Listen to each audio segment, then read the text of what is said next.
አመሰግናለሁ። ተስፋውን አለምነህ እባላለሁ። የአማራ ዲሞክራሲያዊ ንቅናቄ አዲያን ሊቀመንበርና በአማራ ክልል የሚንቀሳቀሱ የፖለቲካ ፓርቲዎች የጋራ ምክር ቤት ሰብሳቢ ነኝ።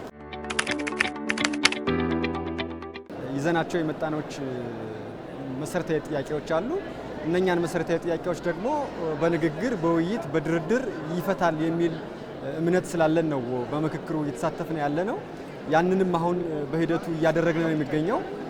ቀደም ብሎ የምክክር ኮሚሽኑ በተለያየ ጊዜ የአጀንዳ ማሰባሰብ ሲያደርግ ነበር። ያንንም አጀንዳ ሲዘናል። አሁን ደግሞ ያስያዝናቸውን አጀንዳዎች በውይይት እንዴት አድርገን መፍታት እንችላለን ይሆናል የምንለውን ሀሳብ ለኢትዮጵያ ሀገራችን የተሻለ የሚሆን ሁላችንም ሊያግባባ የሚችል ሁላችንም አሸናፊ ሊያደርግ የሚችል ሀሳብ እያቀረብን እየተወያየን እንገኛለን።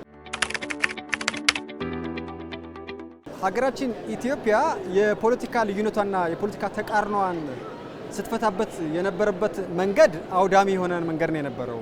የጦርነት ነው መፍትያችን የነበረው። ይሄ ደግሞ በየትኛውም መስፈርት በየትኛውም መለኪያ ቢሆን ትክክል አይደለም። ስለዚህ በጦርነት በቂ ልምድ አለን፣ በቂ ስቃይ፣ በቂ ውድመት አለን። ምንም የሚያንስ አይደለም። አዲስ መንገድ ግን ያልተጀመረው ምንድነው? ይሄ ምክክር ነው። ስለዚህ የፖለቲካ ተቃርኖዎቻችንን ወደ ጠረጴዛ በማምጣት በንግግር በውይይት መፍታት መቻላችን አንድም የሰለጠነ የንግግር ባህል እያዳበርን ነው ያለነው።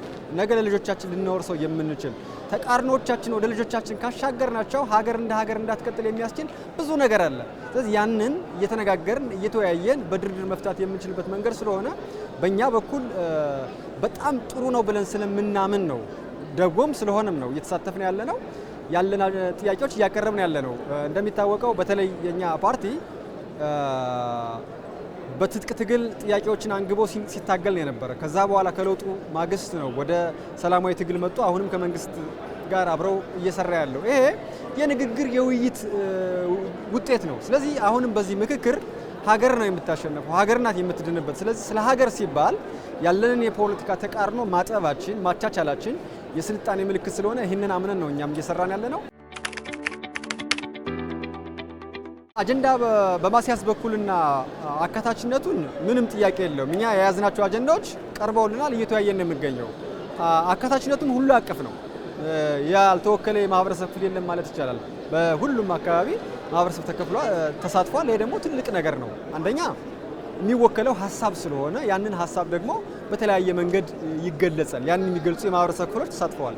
ይህንን አይተናል፣ እኛም እየተሳተፍን ነው። ሂደቱንም እንግዲህ ጥሩ መሆኑን በዚሁ አጋጣሚ መግለጽ እንፈልጋለን። እንደ ሀገር እዚህ ምክክር ትልቅ ውጤት እንጠብቃለን። አሁን እየተነጋገርንባቸው ያላቸውን የፖለቲካ ተቃርኖዎችን አስታርቀን አንድ አድርገን ተግባብተን ሀገርን እንደ ሀገር የምናስቀጥልበት ሀገርን እንደ ሀገር ወደ ዲሞክራሲ ጎዳና የምንሄድበት የፖለቲካ ተቃርኖ እየመዘዝነ ወደ ጦርነት የምንገባበት ሳይሆን ሕግና ስርዓት ባለው መንገድ የምናበጅበት ሀገርን ቀጣይ የምናደርግበት መድረክ ይሆናል የሚል ትልቅ ተስፋ አለን። ይህንንም እንጠብቃለን። ይሆናል የሚልም እምነት አለን።